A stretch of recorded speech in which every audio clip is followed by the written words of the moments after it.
Well, this is it. I mean, this is the moment. This is what we've been building towards lately. This is, ever since you sat down what feels like forever ago now, and maybe somewhat begrudgingly watched Scream 1. I don't really know. I would say so. You had Probably some interest, but you were also like, I can think of 500 other things that I'd rather watch.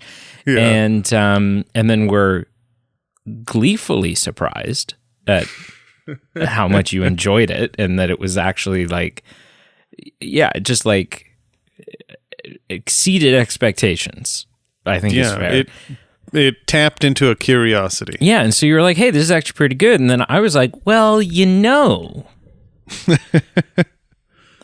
there is another one coming out on the horizon that if we hike up our socks and do a little boogie here, we can hit. Yeah. So here we are. And I mean, it even also was in the patrons' hands too, because we reviewed one, and then the second one just naturally won as a voting option. Yeah, they were like, we want number 2. And so, in addition to everyone's voting, but specifically, as always, Patreon votes help move things along.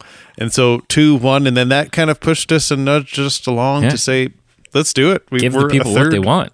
Yeah, we're a third of the way there anyway, so let's just keep going. So hello and welcome. Welcome to the Movie Man Podcast. I am Peter, and my co-host is Brady. I don't know why you said it like that, but... I don't know either. I'm not sure where I'm going with that. Yeah. But we're here to release and review. We're not here to release it, actually, so we're here to review the new release of Scream 6. Mm-hmm. And I have a question for you, Pete. Sure. Tell me, what's your favorite scary movie? I'm shocked that hasn't come up yet. We've made it through 6 films, and that's a good call to quote that. Well, I had to save it. We had to. Yeah. True. Yeah. True. I don't know. I'd have to give it some thought. I mean, maybe Scream 1. I'm not sure.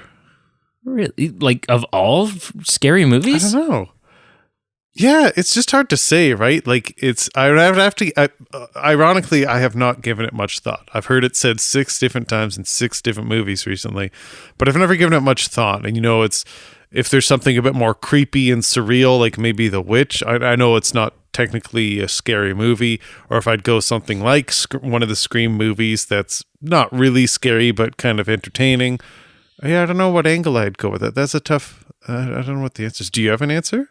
Not specifically. It's tricky because you kind of have to define what is a scary movie. Yeah. Right. I do really like the Scream franchise. Yeah. I like most everything that's come from the Conjuring universe. True. Yeah. But then at the end of the day, there's also Steven Spielberg's original Poltergeist, which I've coincidentally I just threw it on my watch list because I'm curious to check it out. Yeah, and I put it more in the paranormal thriller category than I do horror. But it certainly it still strives to be scary, I would say. So it has its moments. As much as a Steven Spielberg film is going to be capable of, it still is very you watch it and you still go, oh, okay, this is what it would look like if Steven Spielberg did a film about a family being haunted by what poltergeists. So yeah. Oh, I think in my mind okay, that's a totally different movie. I think in my mind I was thinking about Close Encounters of the Third Kind, but that's about the extraterrestrial, I think. That's the aliens. Yeah. No, Poltergeist. Poltergeist. The iconic the girl that gets stuck in the TV and she's like, they're here. And that's yeah. Yo, you got to watch it. If you haven't seen Poltergeist, you got to give it a go. Okay, I'll throw it on the list. Yeah. Yeah. Well, should we get into it? Yeah, I have trivia. Sure. Because, I don't know, just because we were building towards this, and my assumption was you weren't going to have any trivia. This is a little bit different than normal trivia. In that these are trivia questions I'm going to test your memory. These are trivia questions about Scream 1. We're going to go all the way back. Yeah. And they're less like, who almost starred in. There's the odd thing maybe like that. Sure. But some of it is going to be more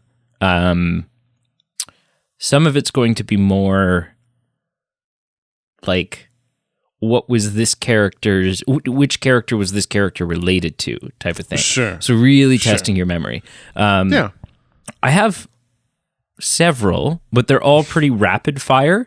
Yeah. So let's do it. We're just going to kind of go through it. Yeah. Some of them are multiple choice. The majority of them are not. You either know it or you don't. Sure. So number 1, Billy tells Sydney that this substance was used as a prop for pig's blood in the film Carrie. Right. Wasn't it like molasses and food coloring or something? Close. The correct answer is corn syrup. So that's sort of just like a teaser to sort of get into it thing here. Yeah. Okay. Next question. Yeah. Billy and Stu were able to evade being caught for Maureen's murder by framing this person. Oh my gosh. Oh, what's his name? It's not Stu. It's Cotton Eye Joe. Cotton Firth. I'm going to give this to you. It's Cotton Weary. That's there we go. Cotton Weary. Yeah. My answers made you weary. Next question. Stu Mocker is killed, supposedly, when Sydney attacks him with this object. Oh. Huh. I'll give you a hint. There's a callback to it in Scream 6. Oh, man. Like they flat out address it. Yeah. And we see this item in the Museum of Ghostface. Oh, what is it? It's a television. She Oh, drops a right. television on his Yes. Right. Yeah. Next up, we have our first multiple choice. Okay. Before settling on Scream, the original title of the film was A, Scream, B, Scary Movie, C, Ghostface, or D, Stab. Okay. I think I read this somewhere, so if I'm wrong, I'm just misinformed. Is it Scary Movie? It sure is. It sure is, which is funny because then obviously Scary Movie becomes a franchise. Yep. After that. Yep. Aligned with his character, Randy Meeks works at this location. I forget what the name, but it's a video rental store. Yeah, it's just a video store. That's the answer. Yeah. The opening victim of the film, Casey Becker, was played by this famous actress. Right. What is 51st Drew Barrymore's? Absolutely. The high school janitor is dressed up as this iconic slasher villain. Oh, Nightmare on Elm Street's, what's his name? Freddy Krueger. Freddy Krueger. There we go. Wasn't that played by Wes Craven? It is, yeah. Mm-hmm. Principal Hembry is played by this famous sitcom actor. Oh, isn't it the Fonz? It is. It's Henry Winkler. Absolutely. Oh, man. What a time. Tatum Riley meets her demise when she gets stuck in this location. I don't even know who Tatum Riley is, but I'm assuming that's the garage door chick. It is the garage door / cat door, because it's a cat door in the garage door. Right. With the world's most powerful garage door motor attached to it. Right. Casey Becker, so back to the Drew Barrymore, loses her trivia with Ghostface when she misses a question about this classic slasher franchise.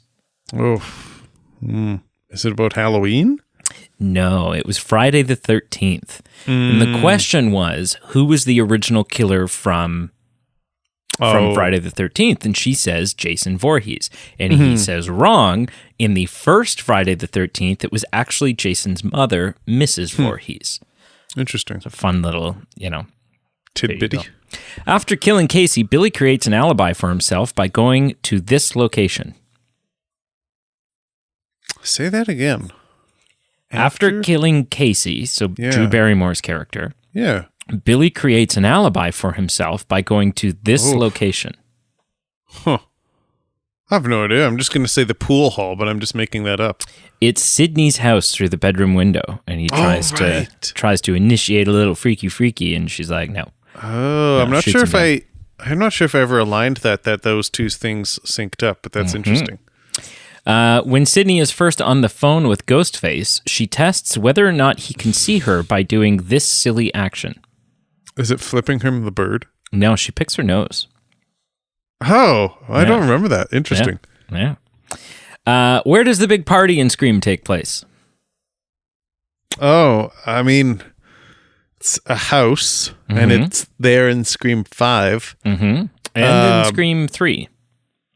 In Scream 3? Which means it's got to be there in Scream 7.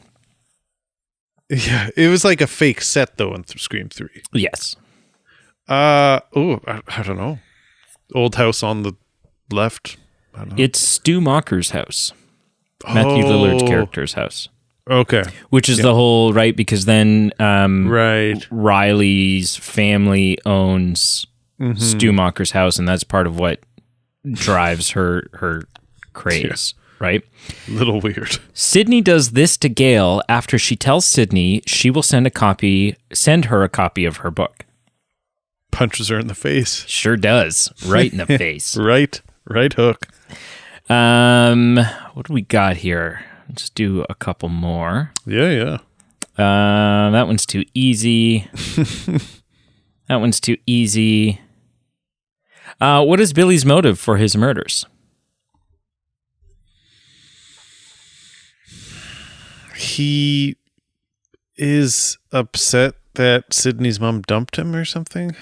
It's revenge for breaking his parents up. So Sydney's mom slept with Billy's dad and caused their parents to get divorced. Right. Yeah. Yeah. What retro snack is Casey Becker making at the beginning of Scream? Oh, the only snack on earth, which is popcorn. But specifically... Oh. It's Jiffy Pop, man. She's making stovetop, right? Because it with the inflating... It catches on fire. With the inflating thing. Yeah. Yeah. Where did the police find Principal Hembry's body? It was like on a flagpole or something. Close. It was hanging from the goalpost on the football field. Right. Yeah. So bad. And final question. This use of this phone feature tripled after the release of Scream. Oh, return caller has to be that. No. Or redial? No. Oh. So in real life, after Scream came out, the number of people who signed up and were paying for caller ID tripled. Oh, man, alive. Because you really needed to know who was on the other end of the phone before you picked up. That's funny. That's my trivia. That was fantastic. Yeah? Good job. Sweet. Good job. I wanted to have some stumpers in there. I wanted to have some easier, like who played Casey Becker. That's we all know. It's that girl from E.T. Yeah. So let's dive into initial impressions. Sure. This is the first Scream movie that I have seen in the theater. Same. Interesting. So that was going in. It was an exciting experience for me because it was like, this is a franchise to which I've, at least in some part, enjoyed every entry. I haven't hated an entry. But to some degree, I'm sure we both were a little nervous after what happens in Scream 2 at the beginning. Yeah, a little bit, because you didn't know. And there was nobody in my theater in Ghostface masks. Lord. But what's funny, actually, real quick tangent, after binge watching the first 4 entries, because that was all that was out when I discovered Scream, I seriously started looking into, like, I want to get myself a good Ghostface cosplay. like the proper knife, the Billy Loomis knife, the first knife, because the knives do have a little bit of an evolution to them. I want the first knife, but like, but blunt, still made of metal, but not like sharpened to a blade. I want a good mask, which I feel like would be the easiest to track down, but also you still have to be a little careful because there probably are some rubbish masks out there. I want the right cloak, like a good, something that feels of quality type of thing, not like a Halloween costume version. Because I did as a kid, I went as Ghostface one year. I had the mask, but it was like it was like that same thing that they make like Batman's cape out of when you buy a kid's Batman costume. It was like cheap, flimsy crap. And then just like, the right steel toe work boot shoe hybrid look. So yeah, but there was no one dressed up in my theater, sadly. Good. And I didn't look close enough. I don't know if there was like people were wearing Scream shirts and stuff. I wasn't because I don't own one, but that's, it's neither here nor there. So this was my first experience and I was very excited. I was a little nervous because you're right. I didn't want to get killed. But I was also nervous because like, you don't want to be let down. You don't want, what if it sucks? What if it's a dud? Sydney's not back. And how is the film going to feel without Sydney there? I had a blast with this movie. Like just the experience of being in the theater and figuring out the whodunit and the when they close the bathroom mirror door, is he going to be there? Is he like, just like the tension. Right. So I had a lot of fun with that. I enjoy the callbacks, although you have to take a little bit of a leap in believing that one person has tracked down all of these artifacts. Yeah. And I mean, Kirby does her best to kind of say, like, there's no place looser than a police lockup, like evidence lockup, and you grease some pockets and people let things go. Which, I think they had to throw that line in there to kind of appease the people who are going, wait, how in the hell? Like, was he how do you have all this? But I did enjoy, like, it was ecstasy seeing all of that on screen at once.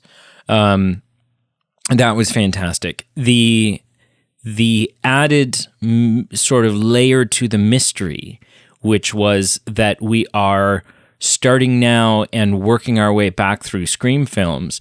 Masks are being left at the scene of the crime that have DNA matches to, all of the predecessor ghost faces.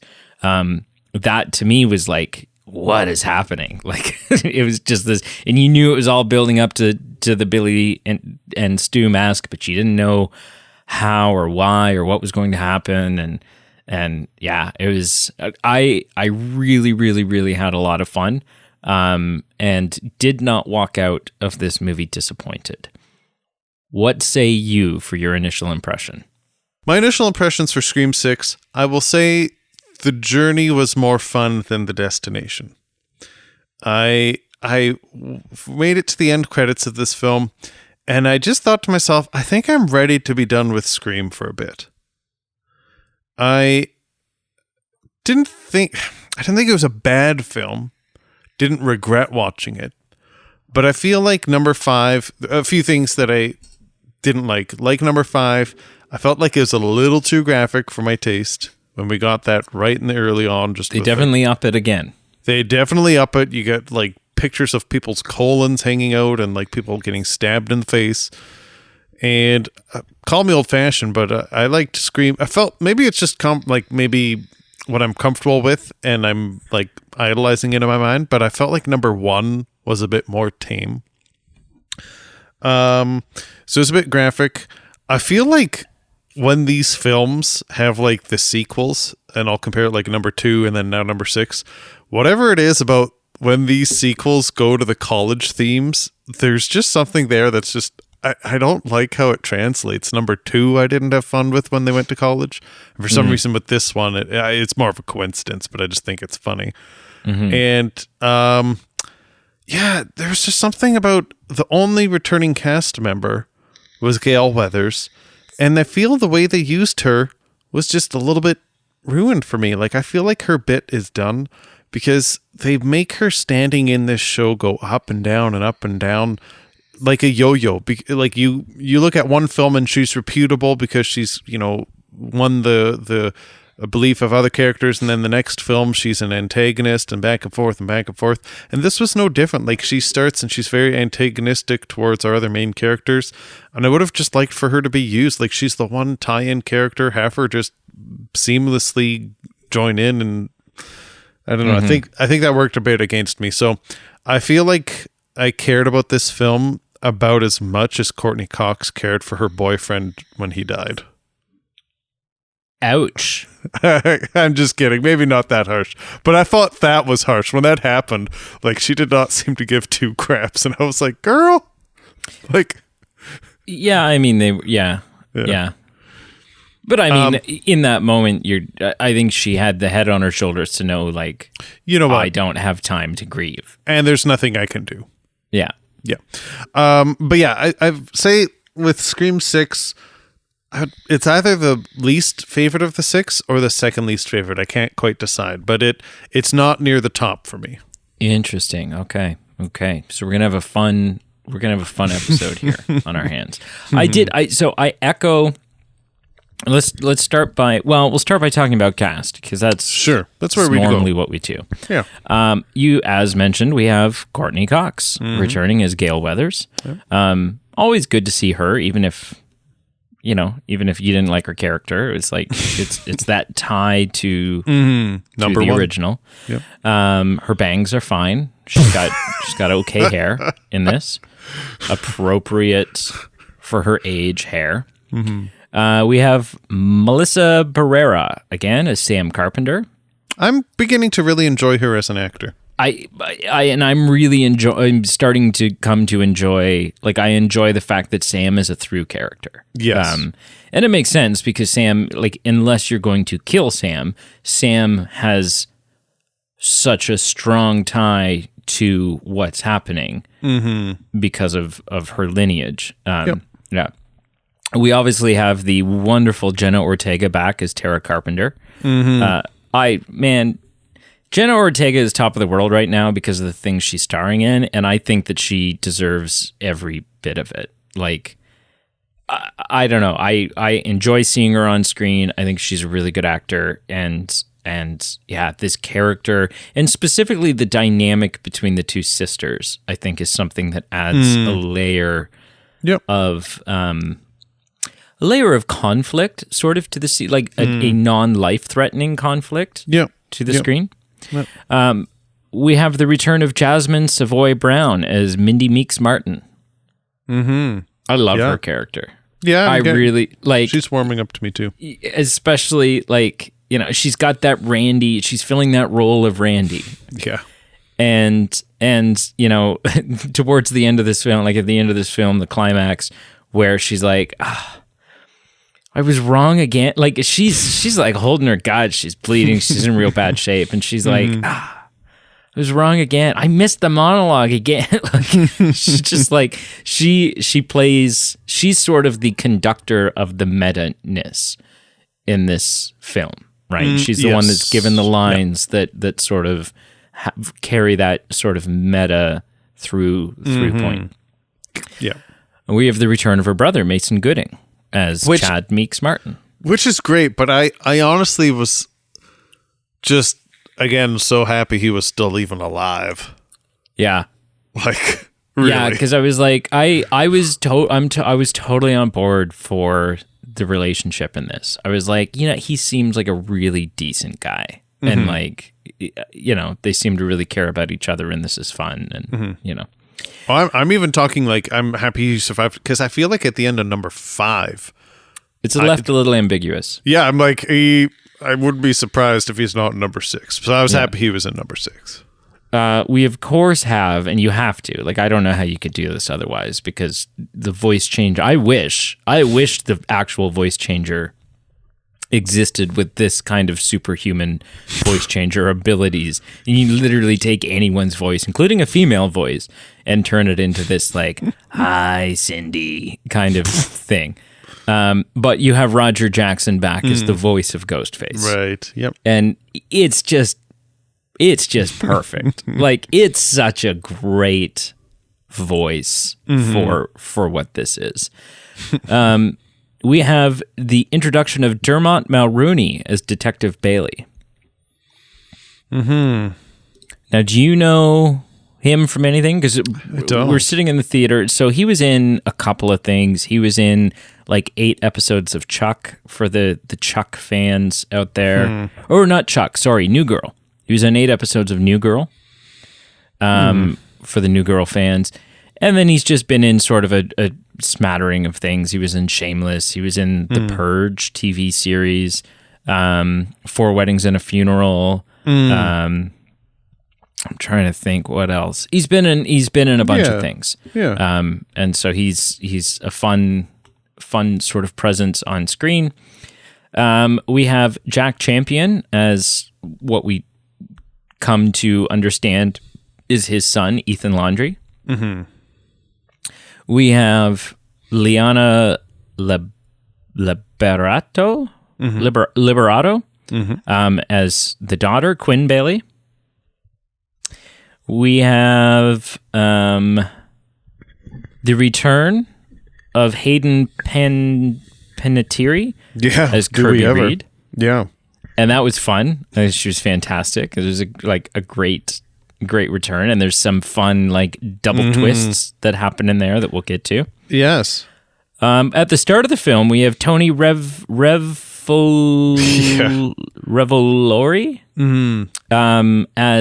as like a fake ghost face. Yeah. Jason Carvey, who a lot of people will know as Flash Thompson from the Tom Holland Spider-Man films. Yeah. I had no idea he was in this. And so like when he showed up on screen, I was like, "Holy shit, it's Flash!" Like, what's going on here? And you know, it caught us all off guard having the Scream mask revealed so early in a film. Yeah, right? like okay, he's taking the mask off. This is who he is. Like I'm like, wait, did they forget to cut the scene here? Like, wait a minute. Yeah. We have Josh Segarra as Danny Brackett, or Cute Guy, the cute guy who serves to play cute shirtless guy who serves to play this role as like one of our main suspects throughout this film. You're like, I don't know about this guy. I don't believe in you. And then of course, much to my pleasure, we have the return of Skeet Ulrich as Billy Loomis. I'm actually growing to enjoy seeing his face. He's so good, man. Yeah. He's so good. I love this guy. Did you ever see the film As Good as It Gets? It's the Jack Nicholson, Holly Hunt. Oh, I think so. Not Holly Hunt. Helen Hunt. Helen Hunt. I'm pretty sure. Yeah. So in that, there's a guy that shows up, the gay neighbor artist character. Yep. One of the things in the movie is that he gets basically robbed. He gets robbed and beaten up, and sort of the bait for that is this young guy who comes in to be a life model and takes his, like drops his pants because he thinks this is going to go somewhere other than where it's going to go. That young guy is Skeet Ulrich. Oh, jeez. So just a fun little other thing that you may have seen him in. Interesting. But, yeah, so that's kind of our main, unless there's anyone, there usually is. You're like, oh, I feel like you've forgotten about Camera Person 4, who also... the only thing I'll say is I was holding out hope that some miracle upon miracles was going to bring Dewey back for number 6 somehow. Even if just for a flashback, I would have been game. Right. But it wouldn't have made sense, obviously. But Interestingly, hope. there's a person who I was hoping to have back, oh, who we did not get back. First of all, I wasn't sure until this movie ended. Well, I wasn't sure until a good chunk in that we weren't going to see Neve Campbell. That somehow, even though it wouldn't have made sense, that Neve Campbell is the Ghostface reveal. That Sidney Prescott has snapped under the pressure or whatever. and that they'd created this whole like publicity thing about her not being in it. And could blah, you blah, imagine? Blah. It would have been excellent. The person who I'm still holding out hope because I maintain may be alive. Sure. May be alive because it's Scream, right? I mean, anyone could be alive. Well, so, I mean, after what happened with, I think Chad was his name at the end of number 5, I was like, maybe there's a chance that Dewey was in a coma and just like no one told him or no one. The return that I was really hoping for, the plot that I was really hoping for, is that there's an individual who, if alive, would have reason to take vengeance upon Billy Loomis's daughter.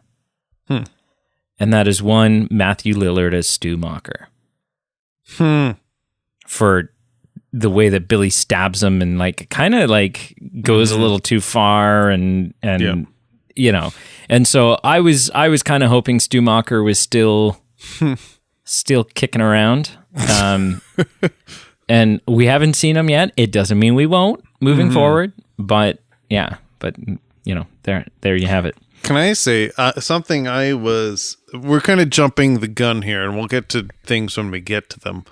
But when you're talking about a reveal and having Neve Campbell as being Ghostface, I've never thought of that, and that would be juicy. Let me tell you. And I think in any Scream movie, you assume someone is the culprit at least once. So to say, hey, I thought it was maybe this guy isn't a stretch because I think I know where you're going. It could be any of them. And so I did have some suspicion about the cop. So when it happened, I had some confirmation bias. Like, yes. Oh, really? I was totally... Not that I thought it was exclusively him. Like, he was just one of the people that I'm like, I'm getting some sketch vibes from you. And I wasn't sure how that was going to work out. Maybe I thought in my mind when I was suspecting him, I thought it would be more like Sam, you know, he maybe blamed Sam for his daughter's death, and maybe indirectly his son was someone juicy that she actually killed in the previous film, and then that would have worked into his revenge. And that's obviously not what happened. But I think what I would have found juicy is some symmetry to number 2. Some symmetry if we actually had Sam's mom being the screen, like the person behind it all. And just even that I thought it was strange that they referenced Sam's mom when they were talking about her, and they, right before the climax of the film, they were bringing her up and talking about her. So that perked my ears going, ooh, like this seems obviously a tidbit that didn't pay out for anything. But I thought that would have been coincidental, like quite interestingly, having the moms being the culprits behind the college episodes, and it would have just been an interesting twist, but that just didn't trying happen. To throw you off the scent. Yeah. I spent the film like I never knew. I spent a good chunk of the time going, you know, like up until Gail's boyfriend is murdered and that whole scene happens, I'm like, yeah, it could be Gail. Yeah. Could totally be Gail. And I bought this into this kind of, because they set it up and they say like, you know, Gail is only relevant as long as there's a Ghostface massacre book for her to write and release. And I'm like, okay, yeah, maybe. I'm like, I'm there. When the cop sort of tries to turn the tables, when the fake twist that it's Kirby and that Kirby no longer works for the FBI, and I took that bait 100%. Me too.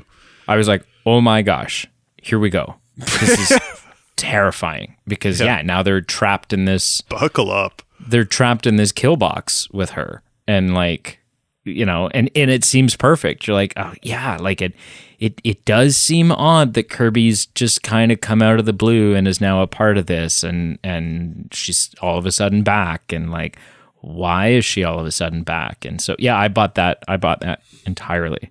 Let's talk about some numbers here, because we don't always, but this is interesting, specifically this time around. We'll start with box office numbers. Okay. Scream 1 had a production budget of $15 million. Opening weekend, it made 6.3, and worldwide, it made 173 million. So successful. That's on a $15 million budget. 173 is not bad. And honestly, a 6 million opening weekend sounds awful.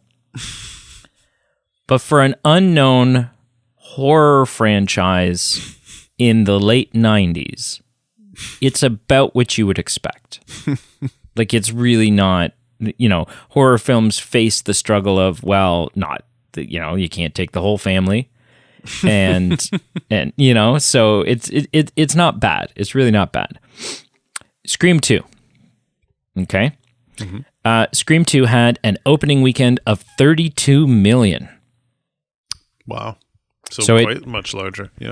It had a jump. People were on board after Scream 1, and they'd sort of made a name for themselves, and everyone was excited to see the sequel. Worldwide box office of 172.3 million. So about $1 million less than the first one, but interesting. That means nothing. So it's on par. People enjoyed it and went to see it as much as they went to see the first one. And there was just more out of the gate hype. Scream 3 had an opening weekend of 34.7 million. So a small increase over the first one, or the second one, but an increase. About a $2 million increase. Yep. It had a worldwide box office of 161 million. So down about $11 million. Yeah. Still, when you're getting up and you're talking about those numbers, that's not really considered a drop. Scream 4 had an opening box office weekend of 18.6 million. Oh. A drop by almost half. Yeah. And had a worldwide box office of 95 million, the lowest in the franchise by $80 million. That is a significant drop. That is. People didn't care, I guess, by that point. It had been 11 years, and people just weren't having it. I don't know. And there was no Patrick Dempsey to keep them coming back. Maybe. It must have been like miserable marketing. It must have been, I really couldn't tell you. This is where things get juicy. Okay. So last year, we had Scream 5, or affectionately referred to as Scream. Yeah. Had an opening box office weekend of 30 million. So, back up. Not massive, but respectable again for a horror franchise. Yeah. And respectable considering coming out of an era where the movie theaters and box office numbers are still feeling the effects of the pandemic. It had a worldwide gross of 138 million. So, again, back up, not at the top of the charts, but back up. Now we get to our headliner. Scream 6 had an opening weekend of $44.4 million. Wow. Setting the franchise record by $10 million. That's impressive. It's impressive, and it's really fascinating because the number that, the factors that play into your worldwide box office is word of mouth. It's how many people went to go see it because they heard it was good. How many people went to go multiple times. That's what drives that number up. The opening weekend is sheer anticipation. Yeah. Yeah. Right? So it set records for people who went to go see it and hadn't even heard that it was good yet from other people who went to go see it. So people came out in droves to see this. A Scream film that not only is the 6th entry, has set the record, but the first entry that does not have the franchise's main character in it. Yep. It's currently sitting at a worldwide box office of 115.8 million, but that number doesn't mean anything because it's still in theaters. That number's still going up. So I just thought that was really fascinating that it set the worldwide record. Hopping over real quick to Rotten Tomatoes. Scream 1 has an 80% critic score and 80% audience score. Scream 2 has an 82% critic score. Critics like Scream 2 a little bit more. Has a 58% audience score. Audiences were not as thrilled. Scream 3 has a 41% critic rating. Critics were not there for Scream 3, and nor was the audience with a 38% score on Rotten Tomatoes. Scream 4, 60% critic rating, 56% audience rating, which kind of tracks with what we saw, that people didn't go see it. People weren't really crazy about it. People seem to like it more than Scream 3, but it seems like so there's your answer. There's what hurt Scream 4 in the box office is Scream 3 was panned. People didn't like it. Scream last year, 76% audience score or critic score. 81% audience score. By 1%, it beats out the original and sets the record for the highest audience score from the Scream franchise. Oh, wow. Scream 6 has a critic score of 77%, respectable, and an audience score of 92%. Okay, so people are loving it. The people are loving it, and the people, much as myself, I'll use this as a segue, are not feeling the gap left by Neve Campbell. They're not walking out of it going, it didn't work because Sydney wasn't there. I got to be honest, there was no moment in this film where that rubbed me.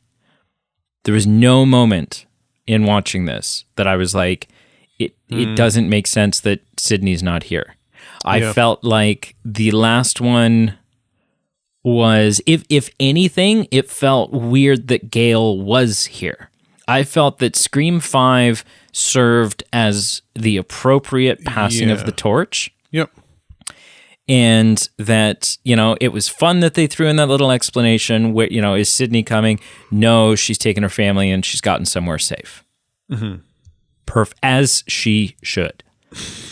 And you're like, okay, it's done. I buy that. I'm happy. I'm invested enough in these new characters. Let's move forward. What about you? Did you, Sydney Prescott, Neve Campbell's not here this time around. The first time she's not there, people could argue that she's what's carried the franchise up until this point. Did you feel her loss? And if they make a Scream 7, which, God, I hope they do, does the studio need to get their shit together and offer the right amount of money, or is it done?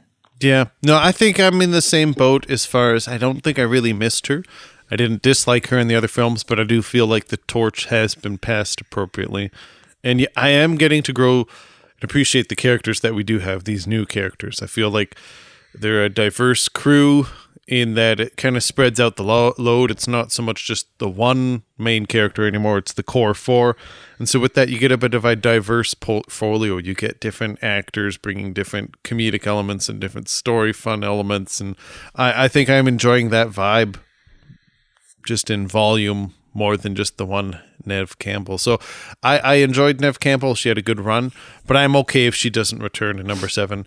I think if I were to say I missed one person, it's Dewey. It's Dewey. And maybe it's just because he never really was the main guy. So it's not an either or with him. He was there just as a peripheral character.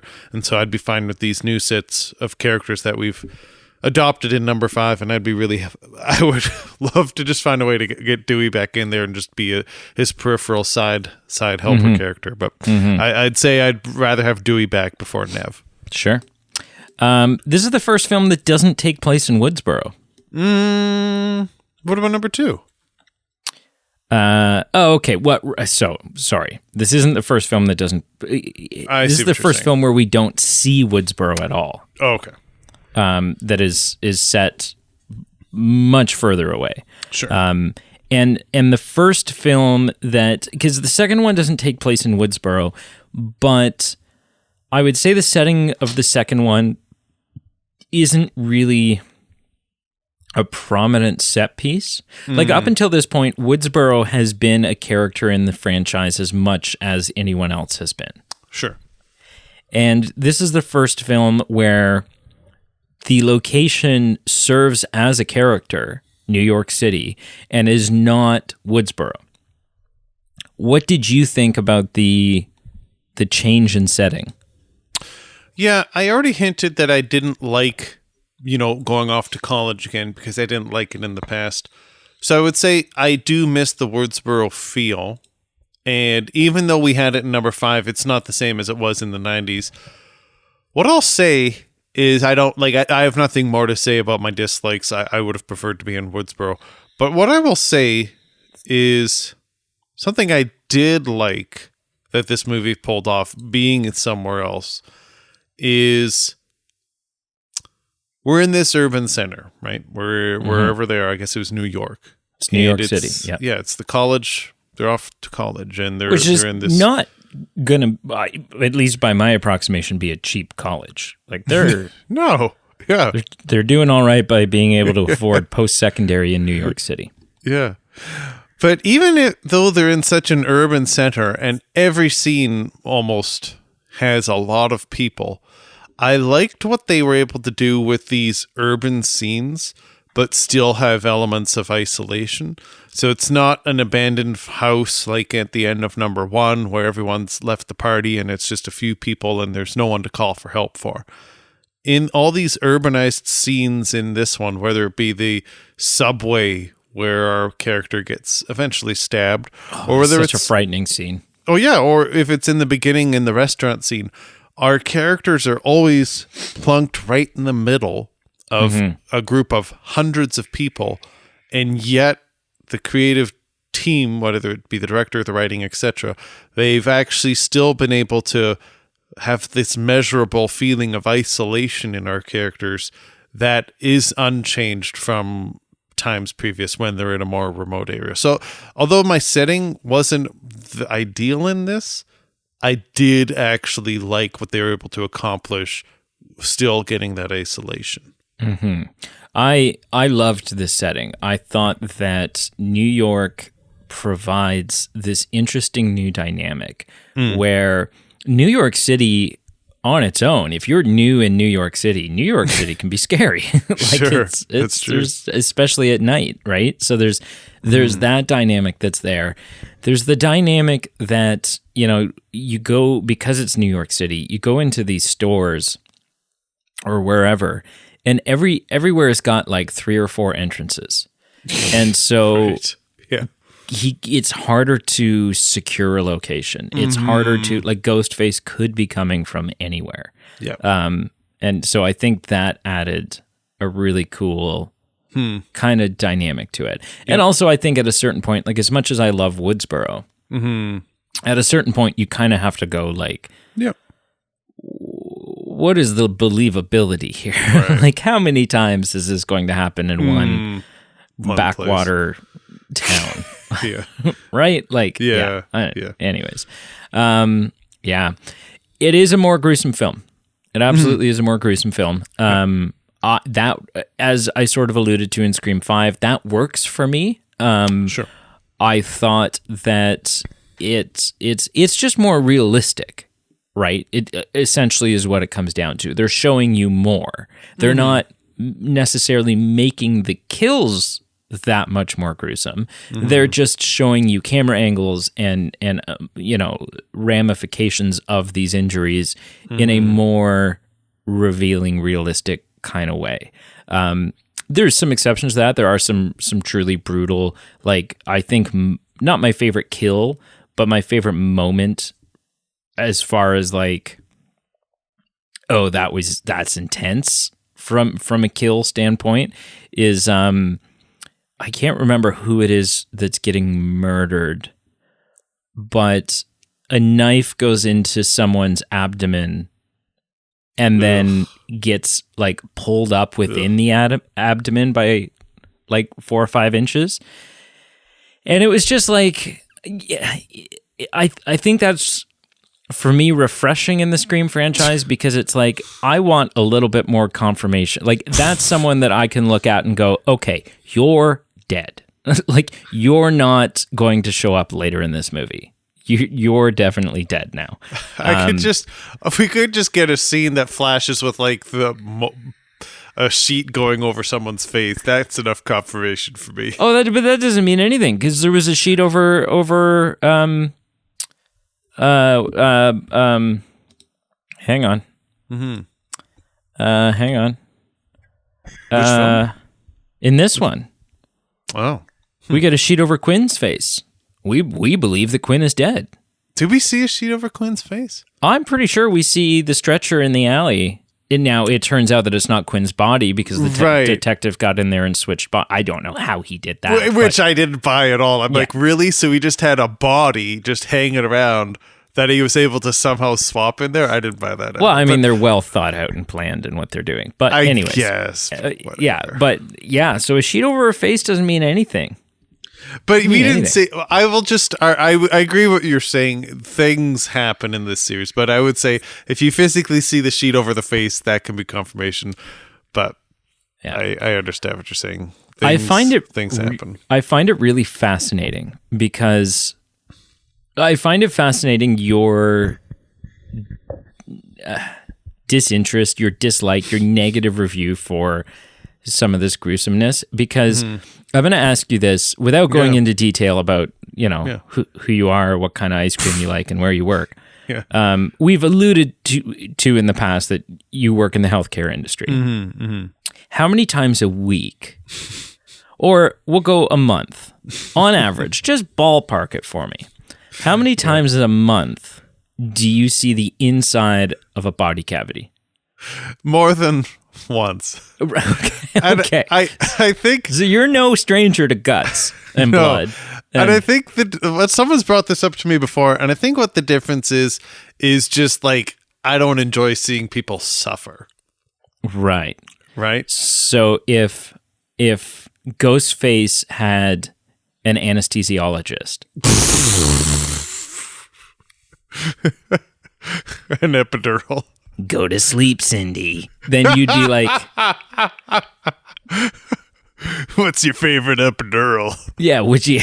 Exactly. Then you'd be a little more like, oh, okay, at least he's humane. Exactly. Okay. All right. I'm there with you. So it's not so much the guts, it's the suffering. No. Yeah, that's more okay. All right. Yeah. That's an important distinction I needed to get to the bottom of. Because I'm like, hang on, this guy sees way more. Like, even if I were to sit down and watch, a couple of scary movies over the next few weeks, this guy sees way more gross stuff. This guy sees stuff that I couldn't handle. I can handle seeing it on the screen. In real life, I'd be like, check, please. But, yeah, okay. It's an important distinction. Listen, I bought the reveal. I don't. There's the reveal, and then there's the motivations. So the motivations, I thought, could have been a little stronger. Like, it makes sense that the Joshua Jackson lookalike was my son. Was it Richie? Richie was his name. Richie was my son, and and you stole him from me. And obviously this dad's already a little sick in the head. And which it kind of then gives us like, it starts to make sense, because if you have a sick puppy dad who has really messed up his kids from birth, right, has been raising these kids in a very sadistic mentality kind of way, then not only does it explain Richie's motivations a little better, you're like, oh, okay, we see like this was a messed up guy because look who his dad is. Mm-hmm.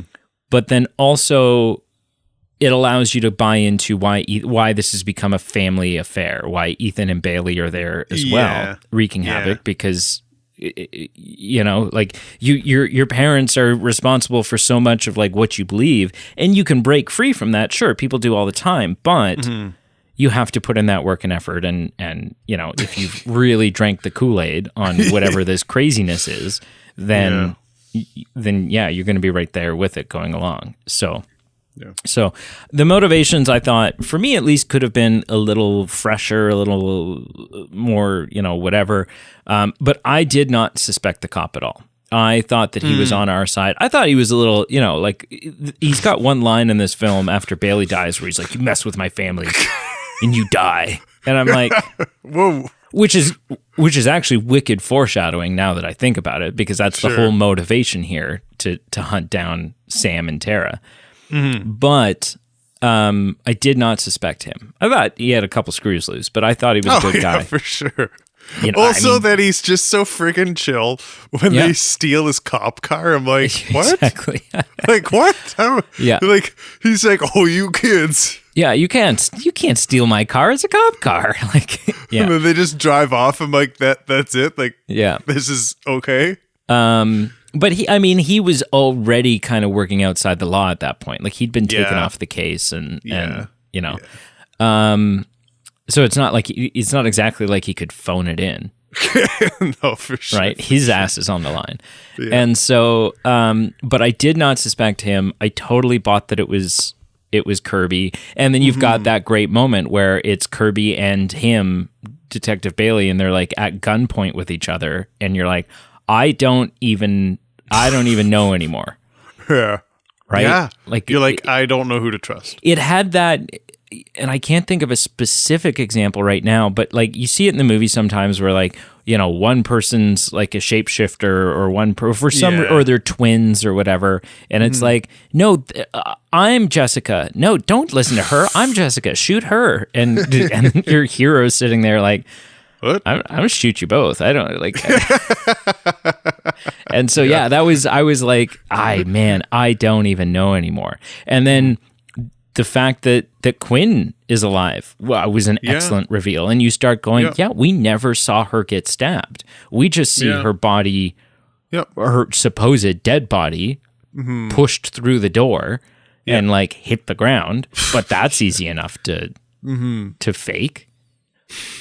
Yeah, I thought that was really fascinating. We have a much more aggressive Ghostface. Mm-hmm. Yeah. Right? This is the first time we've seen shotgun wielding Ghostface. Yeah. And that was an intense scene in the convenience store, variety store. So I thought that was cool. And I just, overall, I dug the dynamic between our main characters and our supporting characters, because, you know, the Scream franchise has always been this film series where it could be any of us, and nobody should trust anyone. And they've alluded to that. They've certainly talked about it. They've been warned by whoever the meta character in the film is that, like, it could be anyone, as they're sort of like laying out the rules of a horror film. But I felt like they really leaned into it a lot heavier this time around, with having like, okay, we're the OG4 or whatever they called themselves, and you guys are the new guys, and so like we don't trust you, and you can't trust us, and sorry, you can't come in the theater with us, cute shirtless guy, because like, we don't know you. Yeah. Like, I'm sorry. I care about you. I like you. I want to have a relationship with you. If you could take your shirt off, that'd be great. Yeah, but the truth is, when it boils down to it, I don't know you. Yeah. And so I don't know that it's not you. Mm. And so that all really worked for me. What are your thoughts on kind of the dynamic between our characters this time around? Oh, I completely agree. I think it just comes down, I kind of said this with the Nev Campbell thing. I like the dynamic of our characters. I like watching them on screen, and I understand their motivations at times, like you said, when there maybe not every single decision made you agree with or that you appreciate, but more often than not, they're making sound reasonable kind of, hey, if we do A, we should do B, and, you can get along with it, and you kind of can start cheering and rooting for them. Yeah, for sure. I think it's important for us to talk about where we think this could go, because we see a real streak of darkness in Sam here. Mm-hmm. We see that these delusions that she's having with her father, it gets her to grab the knife, and it gets her to don this costume. And it also, like, when she chooses, like, she's not going to execute Detective Bailey, but then even Tara is kind of like gives her the wink, like, yeah, let him have it. Kill this bastard. And so like it's there, and then ultimately she drops and leaves the ghost face mask on the ground and walks away. Walks away because, again, everyone by the end of this film is just kind of tired. They're not. Yep. Nobody's really injured. No. Yeah, we've been stabbed all over, and whatever. But good guys don't actually get hurt in this film. There's completely fine, and then there's dead. There's no in between for the protagonists. Yeah. I don't know where. Like, what are your thoughts? Was that kind of like a? Is that something we're going to see pop up again, or was that just there was a brief moment where she was almost consumed by the darkness, but ultimately we had resolution with it by her dropping it? Yeah, it'd be interesting to see where they go, right? And I could see it going both ways, where it's a series that doesn't really have a whole lot of continuation, like each film is essentially its own standalone.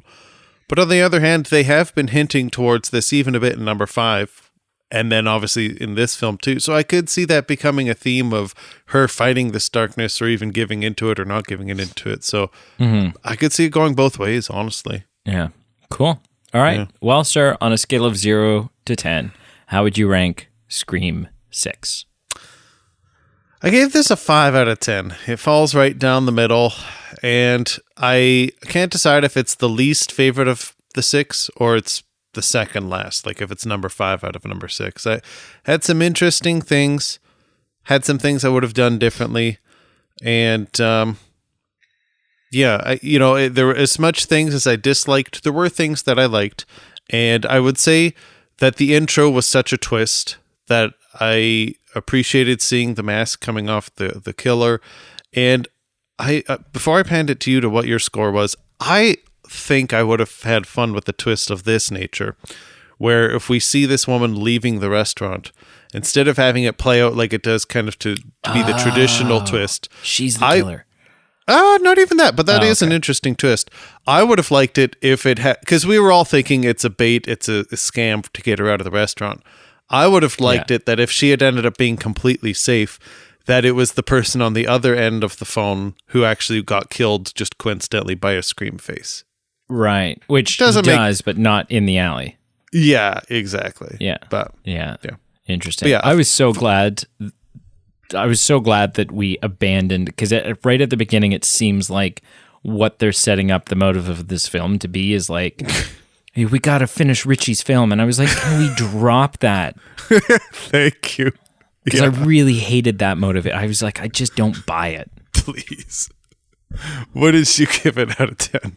I give it an 8. I gave it an 8 out of 10. I really like it. I think I'm never going to say, I don't think moving forward I'll ever say that something is my favorite entry in this franchise, just because I think I'm just reserving that spot for the first one. because it's so perfect and nostalgic and fun. But I think this is my second favorite entry. So Makes sense. Interesting. And I'd agree. I would disagree opposites. with your score. Oh, go ahead. Well, I was just saying we're polar opposites. Like this is your second worst. This is my second best. But we're in agreement that number one is the best. Yes, absolutely. Absolutely. Cool. Did you watch anything this week? I would actually say we'll have to skip the what we watched this week, and we will address it next week. Okay. Sure. Just for time. Fine. Be like that. Wrap it up then, jerk. Okay. Thank you for listening. Thank you for joining us. We appreciate you joining us not only every week, but every segment during the Scream sequence. And continue joining us for movie news and upcoming movie segments and upcoming votes as we get more votes back into our system, as we're getting some more free time with Scream being done. Like, follow, subscribe, check out all our socials, check out our Patreon page or merchandise page, and give us a like and a follow and a good review wherever you can. Yeah. Yeah. Yeah. And I want to end this by hearing you do your best Ghostface voice. You'd say whatever you want, but you got to give her a go. What's your favorite social media platform? That wasn't bad. That really wasn't bad. I was expecting worse. I'm sorry, but I was expecting That's worse. all right. That's fair.